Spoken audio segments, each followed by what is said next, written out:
Hello student, आप लोगों को हमने एक्सरसाइज 5.3 के 3 क्वेश्चन बता दिए थे। अब क्वेश्चन नंबर 4 देखिए। क्वेश्चन ज़रा ध्यान से देखिएगा क्या कह रहा है। लिखा है कि 10 पृथक पर्चियों पर 1 से 10 तक संख्या लिखी हुई है। पर्ची है, उस पर्ची पर कितनी संख्या लिखी है? 1 से 10 तक लिखी है।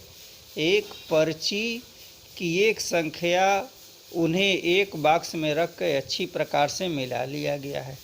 बॉक्स के अंदर बिना देखे एक पर्ची निकाली जाती है तो निम्नलिखित प्रायिकता क्या होगी?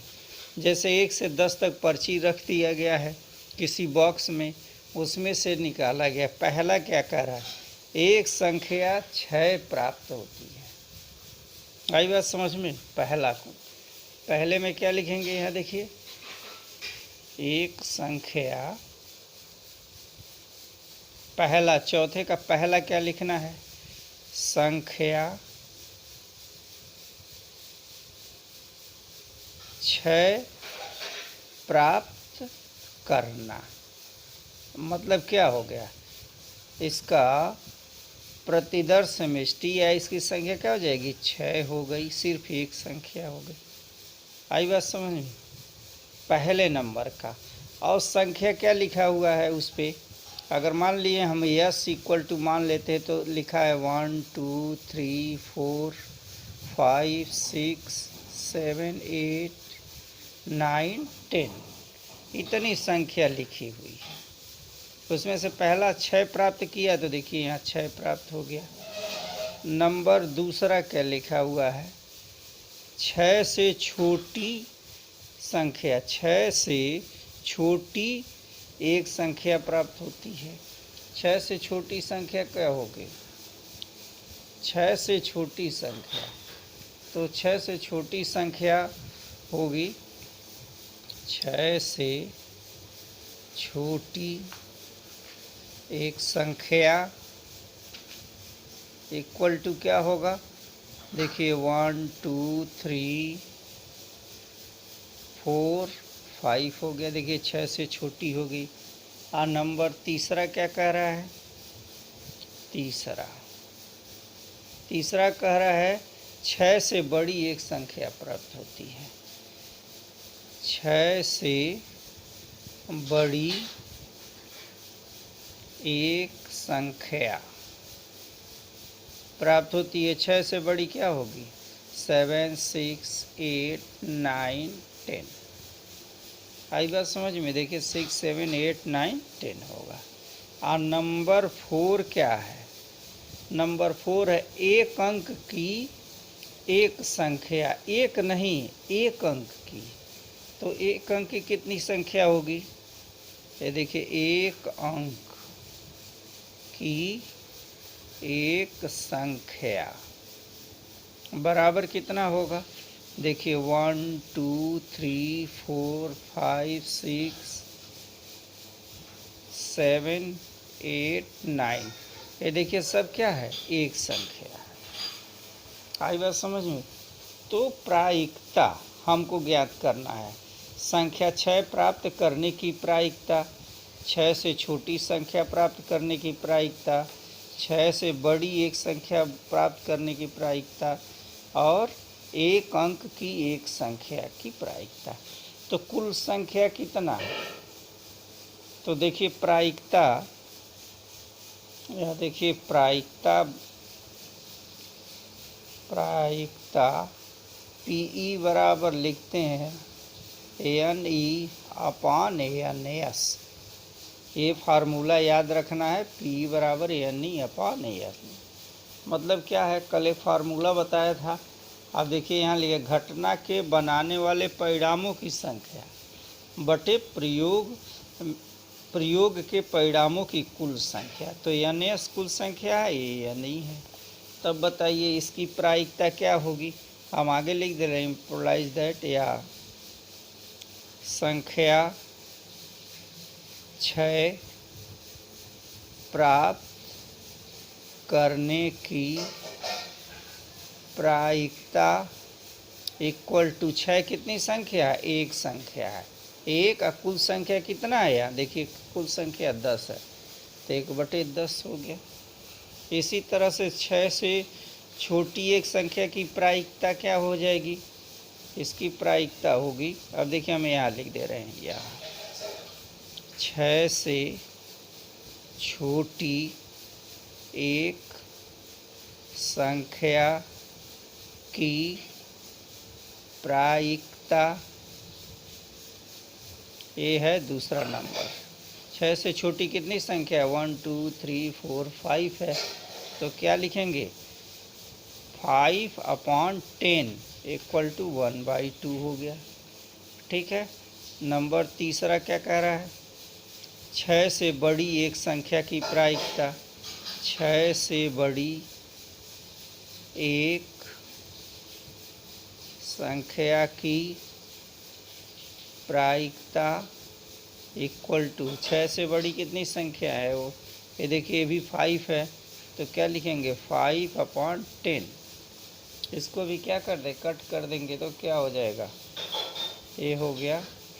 ये देखिए, 6 से बड़ी एक संख्या की प्रायिकता, तो ये 4 ही होगा ना। 6 से बड़ी, यहाँ देखिए, 6 से बड़ी 1 2 3 4 5, 5/10 हो गया। 5/10, सॉरी, ये जो है 6 तो नहीं होगा ना।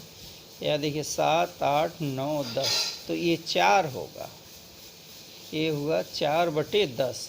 तो इसको हम किससे काट दें? 2 से काट दें, तो ये हुआ 2 दूना 4, 2 पचे 10, यानी 2/5 हो गया आंसर। ये देखिए 6 नहीं होगा इसमें। और नंबर चौथा, नंबर 4 क्या कह रहा है? एक अंक की एक संख्या की प्रायिकता बराबर। अब देखिए, एक अंक की कितनी संख्याएं हैं? 9 है, तो 9 बटे कितना? 9/10। याद रखना, एक अंक दिया है, एक नहीं दिया है। जैसे यहाँ दिया 6 से बड़ी, उसी तरह एक या एक से बड़ी, इस तरह का बात नहीं किया। एक अंक कितना होगा? 1 से लेकर के 10 तक लिखेंगे, 1 से 9 तक एक अंक होगा। ओके, तो इस तरह से ये हो गया क्वेश्चन नंबर, ये हुआ 4। अब देखिए क्वेश्चन नंबर 5।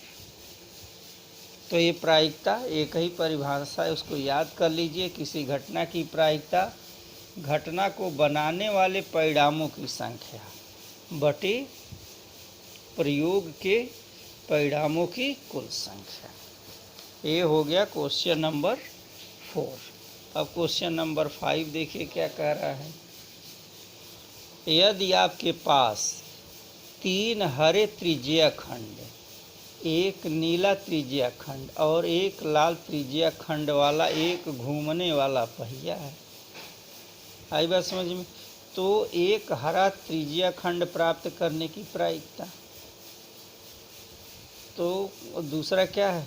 ऐसा ही त्रिज्या खंड प्राप्त करने की प्रायिकता क्या होगी जो नीला न हो? तो नीला 1 है, आई बात समझ में? और हरा, और यह क्या है? ये हरा और लाल है। हरा 3 है और लाल 1 है। ये देखिए क्वेश्चन नंबर 5। तो क्वेश्चन नंबर 5 हम कैसे करेंगे? यहाँ देखिए क्वेश्चन नंबर ये है 5। तो हम एक सर्किल बना लेते हैं। ऐसे सर्किल बना लिया। अब देखिए इसमें कितने पार्ट हैं? पूरे हैं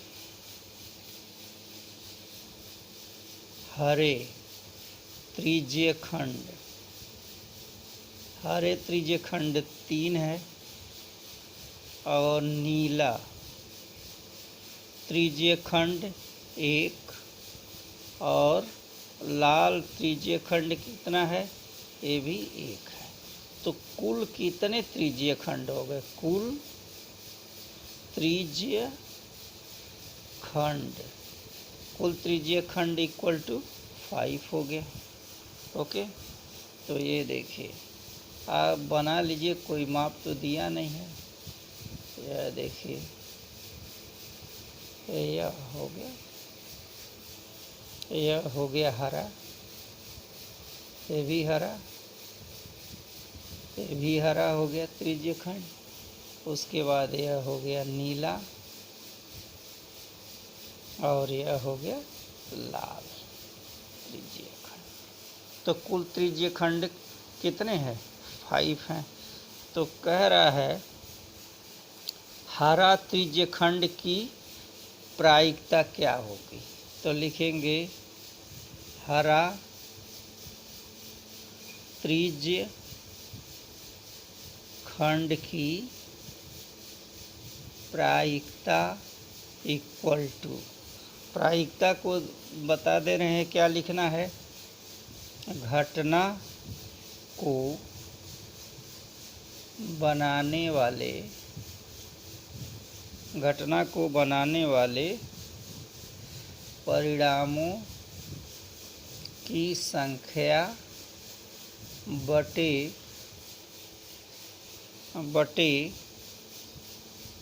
प्रयोग के परिणामों की कुल संख्या। ओके, तो देखिए हरा त्रिज्य खंड की प्रायिकता है, तो प्रायिकता है तो कुल कितने, या देखिए कुल त्रिज्य खंड क्या है, यहाँ लिख देंगे 5। हरे रंग के कितने हैं? हरे रंग के हैं 3। तो क्या हो जाएगा आंसर? 3/5, यही हो गया इसका आंसर। ये प्रायिकता की क्या लिख लेना है, ये फार्मूला है, ये चीज़ है। दूसरा क्या कह रहा है, इसमें 2 क्वेश्चन दिया हुआ है। नंबर दूसरे में क्या दे रहा है कि त्रिज्य खंड नीला 9, तो लिखेंगे नीला त्रिज्य खंड 9 होने की प्रायिकता। मतलब नीला नहीं है, तो नीला नहीं है तो कौन कौन सा है? हरा है और लाल है। तो नीला नहीं है तो हरा और लाल है। तो हरा में कितना है? 1 2 3 1 4 हो गया। तो प्रायिकता 4/5, ये हो गया आंसर, हो गया।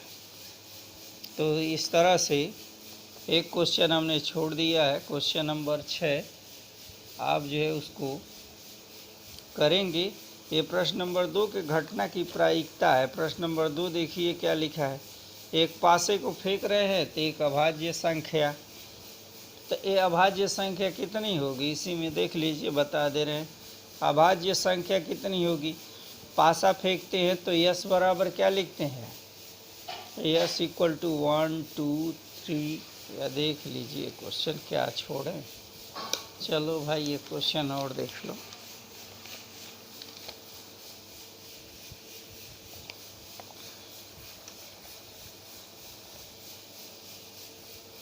क्वेश्चन नंबर 6 समझ लीजिए। क्वेश्चन नंबर 6, प्रश्न 2 के घटनाओं की प्रायिकता ज्ञात कीजिए।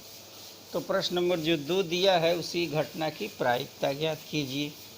तो देखिए एक पासा फेंकने पर, तो यहाँ लिखेंगे क्या, एक पासा फेंकने पर प्राप्त परिणाम, पासा फेंकेंगे तो क्या मिलता है, 1 2 3 4 5 6 मिलता है। आई बात समझ में? तो ये 6 मिलता है। पहले का ए कह रहा एक अभाज्य संख्या, एक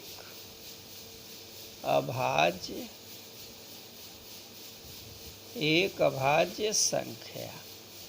तो एक अभाज्य संख्या क्या होती है, 2 3 5 होती है, 2 3 5 होती है। तो प्रायिकता क्या हो जाएगी, यहाँ देखिए प्रायिकता, देखिए टोटल कितना है, यहाँ 6 है नंबर, आइए कितना मिल रहा है, 3 मिल रहा है, तो 3/6 यानी 1/2। ए पहले का ए है, बी इसका बी है। एक अभाज्य संख्या नहीं है, एक अभाज्य संख्या नहीं है, तो यानी कौन सी संख्या मिलेगी, इसको छोड़ दीजिए, 1 4 6 हो गया। इसकी प्रायिकता इक्वल टू 3/6, इसका भी 1/2 हो गया। नंबर दूसरे का ए, दूसरे का ए कह रहा है 5 से बड़ी एक संख्या, 5 से बड़ी एक संख्या। अब बताइए 5 से बड़ी संख्या क्या है, सिर्फ 6 है, 6 हो गया। तो प्रायिकता क्या होगी, प्रायिकता इक्वल टू, ये देखिए 6 नहीं है, वह एक नंबर है, इसलिए लिखेंगे क्या, 1/6। इसका आंसर ये हो गया, इसका आंसर ये हो गया। अब इसका बी है, 5 से बड़ी संख्या नहीं। आई बात समझ में, तो 5 से बड़ी संख्या नहीं। तब बताइए 5 से बड़ी संख्या नहीं क्या क्या होगी, 5 से बड़ी संख्या नहीं, यानी कि 1 2 3 4 5 तक होगा। ठीक है, ये 5 से बड़ी संख्या नहीं है, 5 तक है। अब इसकी प्रायिकता क्या हो जाएगी, प्रायिकता इक्वल टू, ये टोटल कितने नंबर हैं, देखिए ये टोटल नंबर हैं 5, तो लिख दिया 5। ये कितने नंबर हैं, 6 नंबर है, तो 5/6 ये हो गया आंसर। ओके स्टूडेंट, ये चैप्टर जो है आंकड़ों का प्रबंधन ख़त्म हो गया।